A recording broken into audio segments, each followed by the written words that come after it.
Hai, salam kenal. Saya Igusti Ayu Hindari, CGP Angkatan 11, Kota Mataram.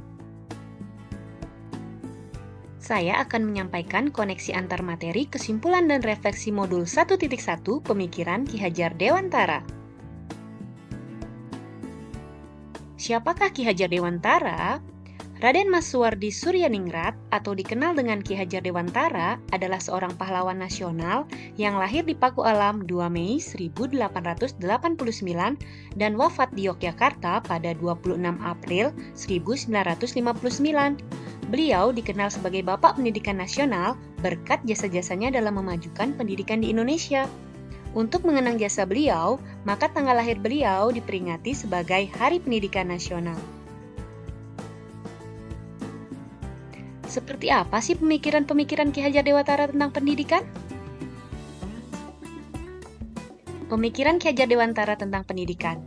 Pendidikan dan pengajaran merupakan usaha persiapan dan persediaan untuk segala kepentingan hidup manusia, baik dalam hidup bermasyarakat maupun hidup berbudaya dalam arti yang seluas-luasnya. Pendidikan harus dilakukan dengan berpihak dan berorientasikan pada anak. Anak-anak tumbuh berdasarkan kekuatan kodratnya yang unik. Tak mungkin pendidik mengubah padi menjadi jagung, pendidik hanya bisa merawat padi menjadi padi yang tumbuh dengan kualitas maksimal. Pembelajaran harus dilakukan dengan memperhatikan kodrat alam, lingkungan sekitar, dan kodrat zaman atau perkembangan zaman saat ini. Semboyan terkenal dari Ki Hajar Dewantara. Ing Ngarso Sung Tulodo dimaknai pendidik memberi contoh. Ing Madio Mangunkarso dimaknai pendidik memotivasi siswa agar mau belajar. Tutwuri Handayani dimaknai pendidik memberi dorongan dan semangat agar siswa terus berkembang. Apa yang Anda percaya tentang murid dan pembelajaran di kelas sebelum mempelajari modul 1.1? Pemikiran saya yang keliru sebelum membaca modul Ki Hajar Dewantara antara lain, anak adalah kertas kosong. Saya beranggapan bahwa masa depan anak bisa diarahkan sesuai keinginan orang dewasa. Kedua, pembelajaran yang saya lakukan terkadang masih teacher center, di mana saya lebih banyak memberi informasi ketimbang membiarkan murid mencari sendiri. Ketiga, ketuntasan materi, hal yang paling penting dalam mengajar. Saya terlalu fokus menyelesaikan materi tanpa memperhatikan ada beberapa murid yang tidak benar-benar bisa mencapai ketuntasan yang sudah saya tetapkan. Apa yang berubah dari pemikiran atau perilaku Anda setelah mempelajari modul ini?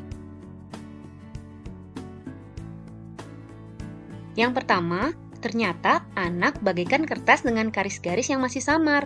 Tugas pendidik adalah menebalkan garis-garis kebaikan dan membiarkan garis-garis yang dianggap sebagai karakter jahat hingga tidak terlihat.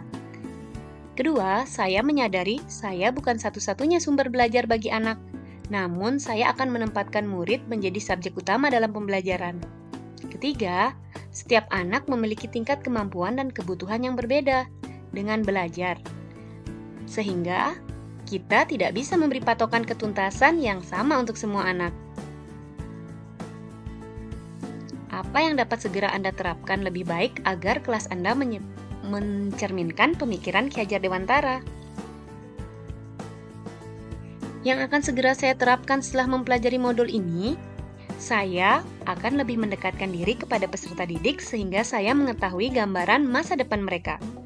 Saya akan lebih banyak melibatkan siswa dalam proses pembelajaran, membiarkan mereka mencoba dan mencari dari berbagai sumber yang mungkin, membangun suasana kelas yang nyaman agar anak lebih berani menyampaikan pertanyaan dan pendapat-pendapatnya. Saya akan membuat materi pembelajaran dengan tingkat kesulitan yang lebih bervariasi sesuai kebutuhan siswa. Ceritakan proses pembelajaran yang mencerminkan pemikiran KHD secara konkret sesuai dengan konteks lokal sosial budaya di kelas dan sekolah Anda. Yang pertama, memberikan ruang pada anak untuk mengenal budaya lokal dan menyampaikan nilai-nilai positif yang bisa diambil dari budaya tersebut. Kedua, sesekali mengajak anak belajar di luar kelas untuk menciptakan suasana menyenangkan. Ketiga, membentuk pembelajaran berkelompok agar pembelajaran tidak berpusat pada guru. Selain itu, juga untuk mengajarkan anak menghargai pendapat orang lain, bergotong royong, berpikir kritis, dan musyawarah. Sekian video dari saya. Thank you for watching.